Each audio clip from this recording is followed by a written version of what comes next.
പടച്ചവൻ വലിയവനാണ്. അവിടുത്തെ സൗന്ദര്യം ഇപ്പൊ വീണ്ടും വർദ്ധിച്ചിരിക്കുകയാണ് റുഖിയ ബീഗം. വല്യുമ്മ അവിടുന്ന് ആഘോഷത്തിന് അണിയാനായി അവിടത്തേക്ക് വസ്ത്രം കൊണ്ടുവന്നിട്ടുണ്ട് നാം. പക്ഷെ അവിടുന്ന് എന്തിനാണ് ബുദ്ധിമുട്ടുന്നത്? എന്ത് ബുദ്ധിമുട്ട്? ഇതൊരു ചടങ്ങാണ്. ഒരു സ്ത്രീ അമ്മയാകാൻ പോകുമ്പോൾ സ്വന്തം വീട്ടിൽ നിന്ന് വസ്ത്രങ്ങൾ കൊണ്ടുവരും. എന്തായാലും ഇപ്പോൾ ജ്യേഷ്ഠൻ ഇല്ലാതെയായിപ്പോയി. അദ്ദേഹത്തിന്റെ സഹോദരി എന്ന നിലയിൽ ഇത് നമ്മുടെ കടമയാണ്. ഈ ചടങ്ങ് പൂർത്തിയാക്കുക എന്നത്. ഇതാ വല്യുമ്മ അതിമനോഹരമായിട്ടുണ്ട്. നന്ദിയുണ്ട്. ഇതിലും മനോഹരമായിരിക്കും അവിടുന്ന് ആഘോഷത്തിന് അണിയുമ്പോ. നിങ്ങൾ എന്താണ് സംസാരിച്ചുകൊണ്ടിരിക്കുന്നത്? റുഖയ്ക്ക് സമ്മാനം നൽകാൻ വന്നതാണ്. എനിക്ക് യാത്ര നൽകിയത്.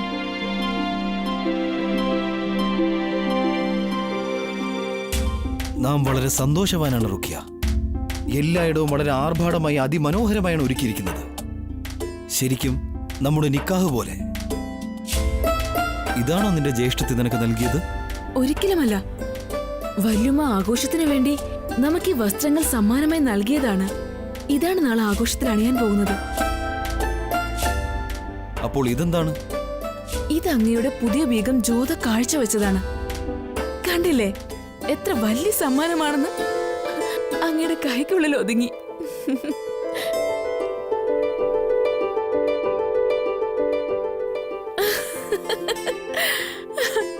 ചതുരംഗം ജയിച്ചവളുടെ മനസ്സ് കണ്ടില്ലേ?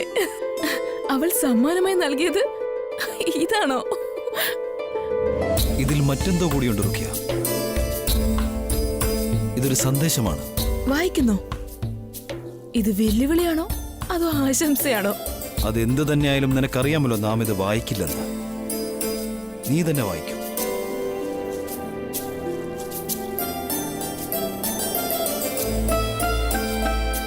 ഒരു ഓമനയായ കുഞ്ഞു ജീവൻ എല്ലാവരുടെയും മനസ്സിൽ സന്തോഷം നൽകും. ഈ ഒരു സന്തോഷ വാർത്ത എല്ലാവർക്കും നൽകിയതിന് ഈശ്വരന്റെ നാമത്തിൽ ശതകോടി പ്രണാമം. നിന്നിൽ പെയ്തൊഴിയുന്ന അമൃതായി മാറി ജീവിതത്തിലെ ഓരോ സമയവും ഓരോ നിമിഷവും സൂര്യചന്ദ്രന്മാരെ പോലെ ശോഭിച്ചുകൊണ്ട് പ്രകാശഭരിതമായി നിലനിൽക്കട്ടെ. നിന്നിൽ നിന്നും വമിക്കുന്ന പ്രകാശധാരയാൽ നിന്റെ ഗുണങ്ങളാലും ശക്തിയാലും ഭാഗ്യപൂർണമായ ഉജ്ജ്വല ഭാവി ഉണ്ടാകട്ടെ. ജ്യോത ആഗ്രഹിക്കുന്ന വരദാനം ഇതാണ്. മനസ്സുകൊണ്ട് എഴുതിയതാണെന്ന് തോന്നുന്നു. മനസ്സിലുള്ളത് പുറത്തു വന്നല്ലോ ജലാൽ. ഇത് അവളുടെ ഒരു സൂത്രമായിരുന്നു, നമ്മുടെ പ്രീതി പിടിച്ചു പറ്റാനുള്ള. പിന്നെ ഈ സമ്മാനമാണ് അവളുടെ മനസ്സിലിരിപ്പിന്റെ തെളിവ്.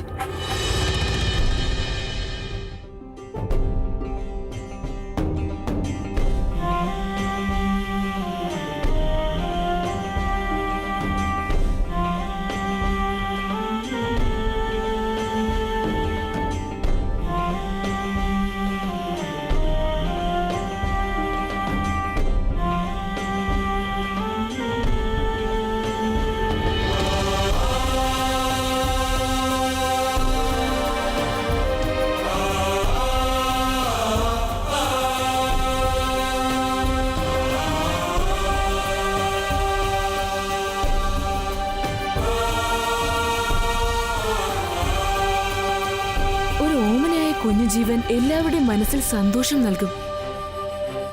ഈ ഒരു സന്തോഷ വാർത്ത എല്ലാവർക്കും നൽകിയതിന് ഈശ്വരന്റെ നാമത്തിൽ ശതകോടി പ്രണാമം. നിന്നിൽ പെയ്തൊഴിയുന്ന അമൃതായി മാറി ജീവിതത്തിലെ ഓരോ സമയവും ഓരോ നിമിഷവും സൂര്യചന്ദ്രന്മാരെ പോലെ ശോഭിച്ചുകൊണ്ട് പ്രകാശഭരിതമായി നിലനിൽക്കട്ടെ. നിന്നിൽ നിന്നും വമിക്കുന്ന പ്രകാശധാരയാൽ നിന്റെ ഗുണങ്ങളാലും ശക്തിയാലും ഭാഗ്യപൂർണമായ ഉജ്ജ്വല ഭാവി ഉണ്ടാകട്ടെ. ജ്യോത ആഗ്രഹിക്കുന്ന വരദാനം ഇതാണ്. അടിക്കടി നമ്മുടെ മനസ്സിലേക്ക് കടന്നു വരികയാണ് അമീറിലെ രാജകുമാരി. നാം നിന്നെക്കുറിച്ച് ചിന്തിക്കാൻ ആഗ്രഹിക്കുന്നില്ല. എന്നിട്ട് പോലും നിന്നെക്കുറിച്ച് ചിന്തിക്കാനായി നാം നിർബന്ധിതനാകുകയാണ്.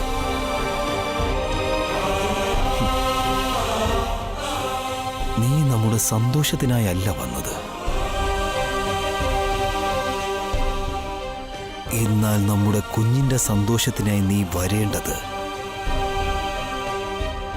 അത്യാവശ്യം തന്നെയായിരുന്നു.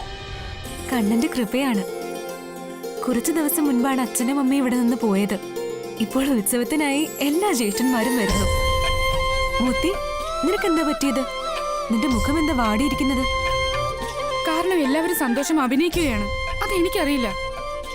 ഞാൻ വേണ്ടെന്ന് പറഞ്ഞിട്ടും അവിടുന്ന് സമ്മാനവും കൊണ്ട് റുഖിയ ബീഗത്തിനടുത്തേക്ക് ചെന്നു. എന്നിട്ട് എന്താ ഉണ്ടായത്? അപമാനിച്ചില്ലേ?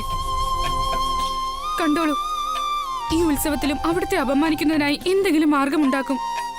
മോത്തി, ഈ ശുഭസമയത്ത് നിരാശപ്പെടാതിരിക്കൂ.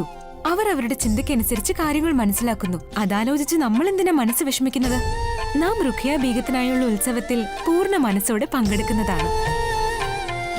ജോധ ബീഗം, സലാം. ബാദ്ഷാ ജലാലുദ്ദീൻ ഇവിടേക്ക് വരുന്നു.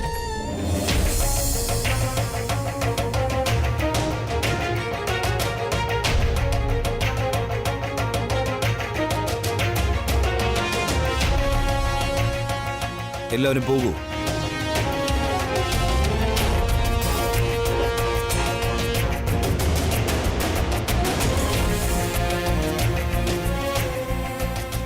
ഒരു ഓമനയായ കുഞ്ഞു ജീവൻ എല്ലാവരുടെയും മനസ്സിൽ സന്തോഷം നൽകും. ഈ സന്തോഷ വാർത്ത എല്ലാവർക്കും നൽകിയതിൽ ഈശ്വരന്റെ നാമത്തിൽ ശതകോടി പ്രണാമം. നിന്നിൽ പെയ്തൊഴിയുന്ന അമൃതായി മാറി ജീവിതത്തിലെ ഓരോ സമയവും ഓരോ നിമിഷവും സൂര്യചന്ദ്രന്മാരെ പോലെ ശോഭിച്ചുകൊണ്ട് പ്രകാശഭരിതമായി നിലനിൽക്കട്ടെ.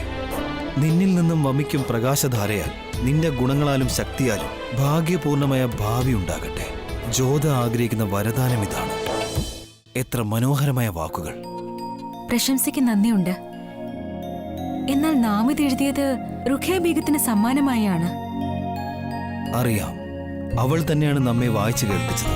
എന്തായാലും വളരെ മനോഹരമായാണ് എഴുതിയതെന്ന് മനസ്സിലായി. പക്ഷേ എന്താണെന്ന് മനസ്സിലായില്ല. അതുകൊണ്ട് അത് ചോദിച്ചറിയാൻ വന്നതാണ്. ഇത്രയും ഹൃദയസ്ഥമാക്കിയതിന്റെ അർത്ഥം മനസ്സിലാക്കാൻ സാധിച്ചില്ലെന്നാണോ? അത്രയും ബുദ്ധിശൂന്യനാണോ അങ്ങ് ഷെഹൻഷാ? ബുദ്ധിശൂന്യനല്ല, അതുകൊണ്ടാണ് അതേക്കുറിച്ച് മനസ്സിലാക്കിയത്. വളരെ മനോഹരമായ ഭാഷയിൽ അവിടുന്ന് നമ്മുടെ വരാൻ പോകുന്ന അവകാശി ആശംസിച്ചു. നാം അതിന്റെ അർത്ഥമറിയാൻ മാത്രമാണ് ആഗ്രഹിക്കുന്നത്. നാം നൽകിയ ആ കോരുക, നാം ആഗ്രഹിക്കുന്നത് ആ കുഞ്ഞ് ആദ്യമായി ഭക്ഷണം കഴിക്കുന്നത് അതുകൊണ്ടാകണമെന്നാണ്. പിന്നെ കവിതയുടെ അർത്ഥം ശരിക്കും അതിലുള്ളതുപോലെ തന്നെയാണ്. നാം ഈശ്വരനോട് പ്രാർത്ഥിച്ചു കുഞ്ഞിന് ദീർഘായുസ് നൽകണമെന്ന്, അവന്റെ ഭാവി ഉജ്ജ്വലമാകണമെന്ന്. സൂര്യന്റെയും ചന്ദ്രന്റെയും പ്രകാശത്തെ പോലെ അവന്റെ യശസ് മുഴുവൻ പ്രപഞ്ചത്തിലും പരക്കണമെന്ന്. പ്രപഞ്ചത്തിലുള്ളവർ അവനു വേണ്ടി ബലി നൽകാൻ തയ്യാറാകുന്ന വിധത്തിൽ അവൻ ധീരനും വലിയൊരു വീരനും ആകണമെന്നാണ്. സമുദ്രത്തിൽ എത്രത്തോളം ജലമുണ്ടോ അത്രയും സന്തോഷം അവന്റെ ജീവിതത്തിൽ ഉണ്ടാകട്ടെ. അവനെ പ്രകീർത്തിക്കുന്നവർ 4 ഭാഗത്തും ഉണ്ടാകട്ടെ. പടച്ചവന്റെ അനുഗ്രഹം അവിടുത്തെ സമ്മാനത്തെ കൂടുതൽ വിലപ്പെട്ടതാക്കി മാറ്റിയിരിക്കുന്നു. ഉത്സവത്തിനായി നമുക്ക് തയ്യാറാകണം ഷഹൻഷാ. സമയം വളരെ കുറവാണ്. ഈ ഉദ്ദേശവും നല്ലതാണ്. അതിന് നാം എന്താ പറഞ്ഞത്? നമ്മോട് ഇവിടെ നിന്ന് പോകണമെന്ന് പറയാതെ പറഞ്ഞല്ലോ. ആരെങ്കിലും പറയുന്നത് മനസ്സിൽ സൂക്ഷിച്ച് സമയാനുസൃതമായി ഉത്തരം പറയുന്നത് അങ്ങയുടെ ശീലമാണ്. എങ്കിൽ അവിടുത്തെ ശീലവും ഗംഭീരം തന്നെ. സമ്മാനവും നൽകുന്നു, വേദനയും നൽകുന്നു.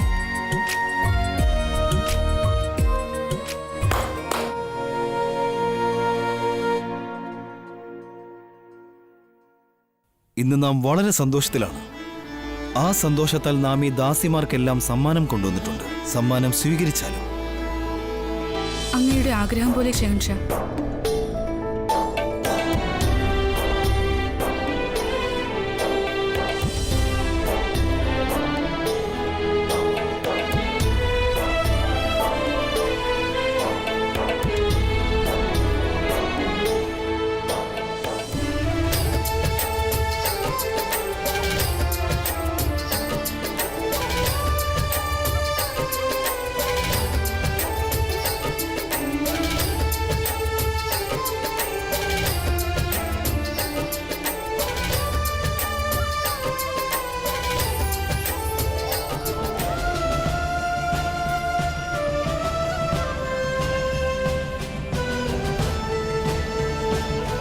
ബാദ്ഷായ്ക്കും പിന്നെ റുഖിയ ബീഗത്തിനും അമീറിൽ നിന്ന് നൽകുന്ന ഈ സമ്മാനം സ്വീകരിച്ചാലും. ഈ കുങ്കുമപ്പൂ രുചിച്ചു നോക്കണം. രുചിച്ചു നോക്കൂ, ഇത് റുഖിയ ബീഗത്തിന് നൽകാൻ യോഗ്യമാണോ എന്ന്.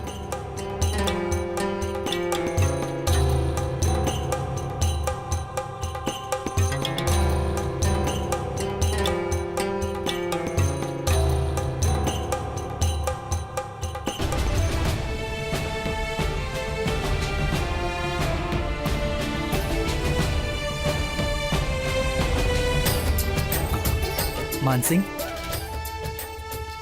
പ്രണാമം പിതാശ്രീ. നീ നന്നായിരിക്കുന്നത് കാണുമ്പോൾ ഒരുപാട് സന്തോഷമുണ്ട്. ഞാൻ നന്നായിരുന്നേ മതിയാകൂ പിതാശ്രീ. എന്നാലേ ജ്യോതിച്ചെറിയുമേ എനിക്കും സന്തോഷമായി കാണാൻ സാധിക്കൂ.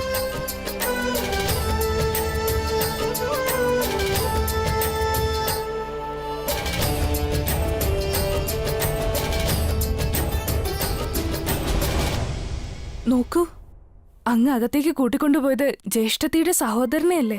ആ, ഇത് അതേ 3 പേരാണ് അമീറുമായുള്ള യുദ്ധത്തിൽ നാം തടവിലാക്കിയവർ. നിന്റെ സഹോദരൻ അന്ന് വെറുതെ വിട്ടവർ.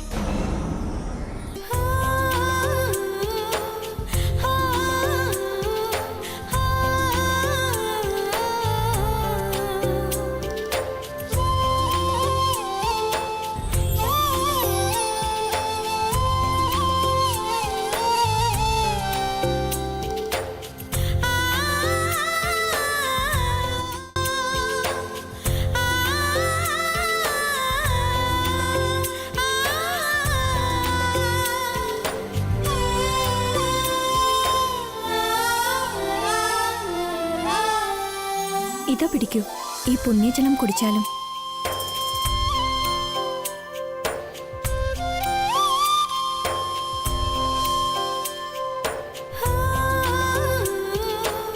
ഈ അഷ്റഫിയ പാവങ്ങൾക്ക് ദാനം നൽകിയാലും.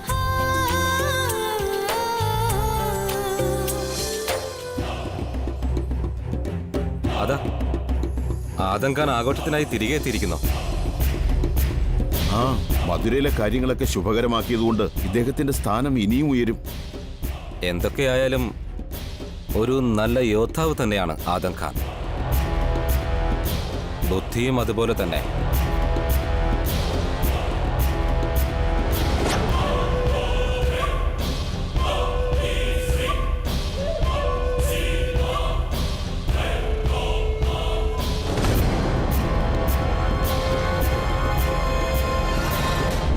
പ്രഭോ, എന്തെങ്കിലും പ്രശ്നമുണ്ടോ?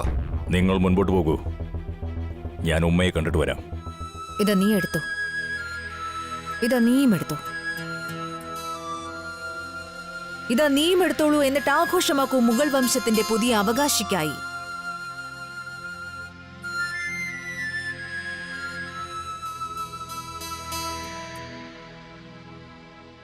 പ്രണാമം മഹാമംഗെ. ഇപ്പോൾ ആദം ഖാൻ മധുരയിലെ കാര്യങ്ങളൊക്കെ പൂർത്തിയാക്കി തിരികെ എത്തിയിരിക്കുന്നു. അദ്ദേഹം കാണാനായി കാത്തു നിൽക്കുന്നു. എവിടെ ആദം ഖാൻ? ഒരുപാടായി ഉമ്മ, ഒരുപാടായി. ഒരു വിലയുമില്ലാത്ത ആ ദാസി ഇപ്പോഴും ജീവിച്ചിരിക്കുന്നു. ഉമ്മ പറഞ്ഞിരുന്നു ഉമ്മ അവളെ ഇല്ലാതാക്കുമെന്ന്. എന്നിട്ട് ഇതുവരെ ഒന്നും സംഭവിച്ചില്ല, ഒന്നും സംഭവിച്ചില്ല. രേഷം, കുറച്ച് സമയത്തേക്ക് പുറത്തേക്ക് പോകൂ.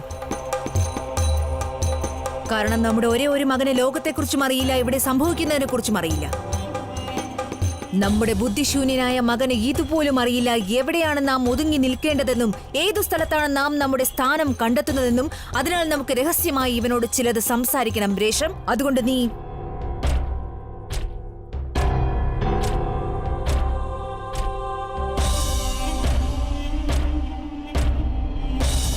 പറയൂ.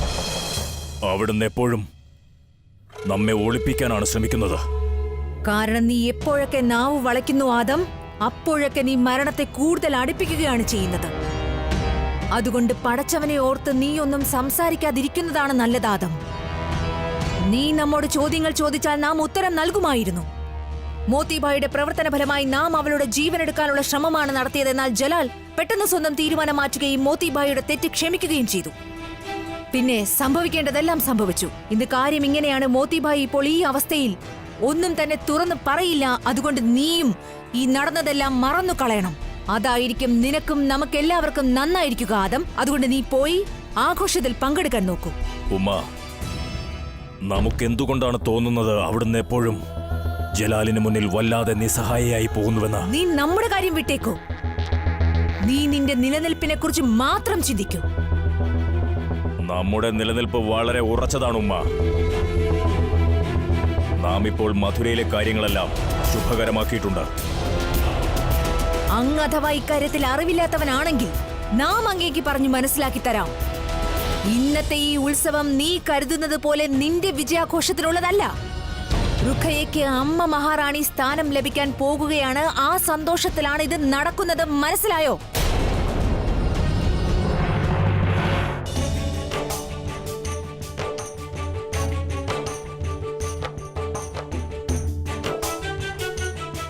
എല്ലാവരും ശ്രദ്ധിക്കൂ. മുഗൾ വംശത്തിന്റെ റാണിയായ ജോധാ ബീഗം കടന്നു വരികയാണ്.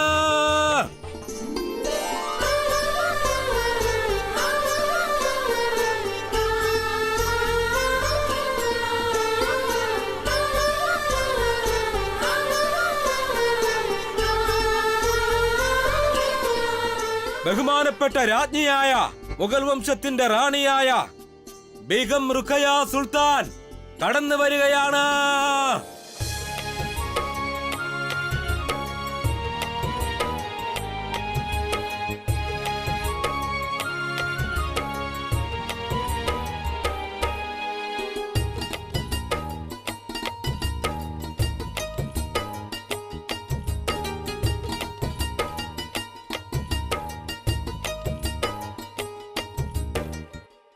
ശ്രദ്ധിക്കുക. ഷെഹൻഷയായ മുഗൾ വംശത്തിന്റെ പ്രിയപ്പെട്ട ഷെഹൻഷയായ ബാദുഷാ ജലാലുദ്ദീൻ മുഹമ്മദ് ഇതാ സഭയിലേക്ക് കടന്നു വരികയാണ്.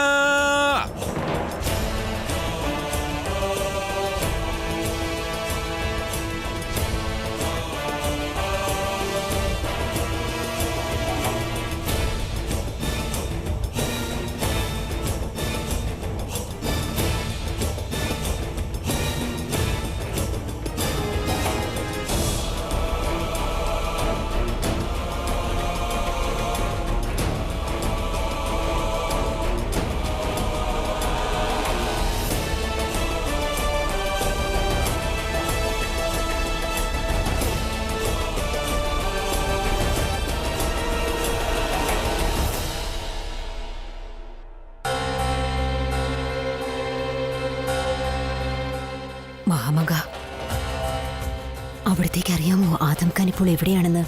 നാം അവനോട് ഇവിടേക്ക് വരാൻ പറഞ്ഞിരുന്നു. വരുന്നുണ്ടാകും. അദ്ദേഹം ലഹരിയിലാണ്. അദ്ദേഹം വിശ്രമ സ്ഥലത്ത് ബഹളം വയ്ക്കുകയാണ്, പ്രശ്നം ഉണ്ടാക്കുകയാണ്. എന്നിട്ടും എന്ത് കാര്യമാണുണ്ടായത്? മധുരയിൽ പോയി നാം ഇത്രയും പാടുപെട്ടിട്ട്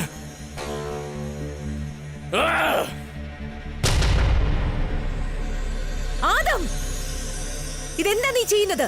നിന്നോട് പറഞ്ഞതാണ് ജലാലിന്റെ സഭയിലേക്ക് വരുമ്പോൾ ഇങ്ങനെ ലഹരിയിലായിരിക്കരുതെന്ന്. എന്നിട്ട് നീ ഇവിടെ എപ്പോഴും ഇങ്ങനെ ജലാലിനെ കുറിച്ച് പറയുന്നത് എന്തിനാണ്? ജലാലിന്റെ മാനം, ജലാലിന്റെ അഭിമാനം, ജലാലിന്റെ ഉത്തരവ്, ജലാലിന്റെ ആഗ്രഹം. നമുക്ക് എന്തെങ്കിലും വിലയോ എന്തെങ്കിലും സ്ഥാനമോ ഉണ്ടോ ഉമ്മയുടെ കണ്ണിൽ? നോക്കൂ ഉമ്മ, നാം നമ്മുടെ ജീവൻ തന്നെ പണയം വെച്ച് ജലാലിന് വേണ്ടി പോരാടിക്കൊണ്ടിരിക്കുന്നു. ഒരു ദിവസം നമുക്കും ഒരു സ്ഥാനം ലഭിക്കുമെന്ന പ്രതീക്ഷയോടെ. പക്ഷേ നമ്മുടെ വിധിയിൽ എപ്പോഴും എഴുതപ്പെട്ടിരിക്കുന്നത് അടിമത്വം മാത്രമാണ്. അടിമത്വം. യുദ്ധം ജയിച്ചു വന്നിട്ടും നമ്മെ ആരും തന്നെ ശ്രദ്ധിച്ചില്ല. കാരണം നമ്മുടെ പ്രിയപ്പെട്ട ഉമ്മയ്ക്ക് പോലും ജലാലിന്റെ വരാൻ പോകുന്ന അവകാശിയെക്കുറിച്ചുള്ള ചിന്തയാണ്. പക്ഷേ ഉമ്മ ഒരിക്കൽ പോലും ഇതൊന്നും ചിന്തിച്ചില്ല. ഈ സംഭവം കൊണ്ട് നമ്മുടെ സ്വപ്നമാണ് എന്നേക്കുമായി ഇല്ലാതാകുന്നതെന്ന് നാം എല്ലായ്പ്പോഴും ചിന്തിച്ചിരുന്നു, ആഗ്രഹിച്ചിരുന്നു ജലാലിന് എന്തെങ്കിലും മോശമായി സംഭവിക്കണമെന്ന്. കാരണം ആഗ്രയുടെ സിംഹാസനം നമുക്ക് ലഭിക്കാൻ. എന്നാൽ ഇപ്പോൾ ഈ അവകാശം അയാളുടെ അവകാശിക്കായി മാറുകയാണ്. ഇത്രയും കാലം ഞാൻ ജലാലിന്റെ അടിമപ്പണി ചെയ്തതാണുമ്മ. പക്ഷെ ഇനി ഞാനത് അയാളുടെ അവകാശിക്ക് വേണ്ടിയും ചെയ്യണം.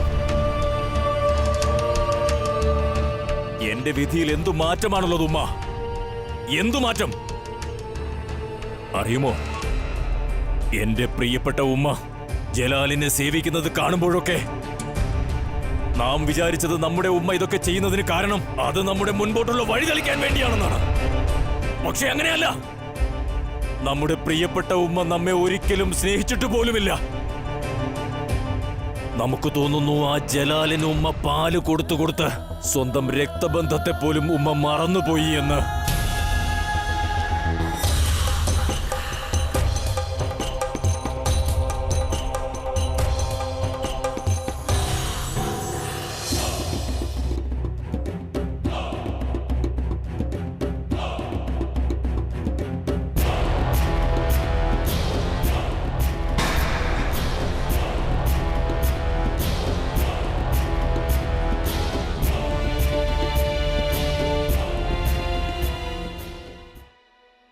ഇന്ന് മുഗൾ വംശത്തിന് വളരെ സന്തോഷമുള്ള ദിവസമാണ്.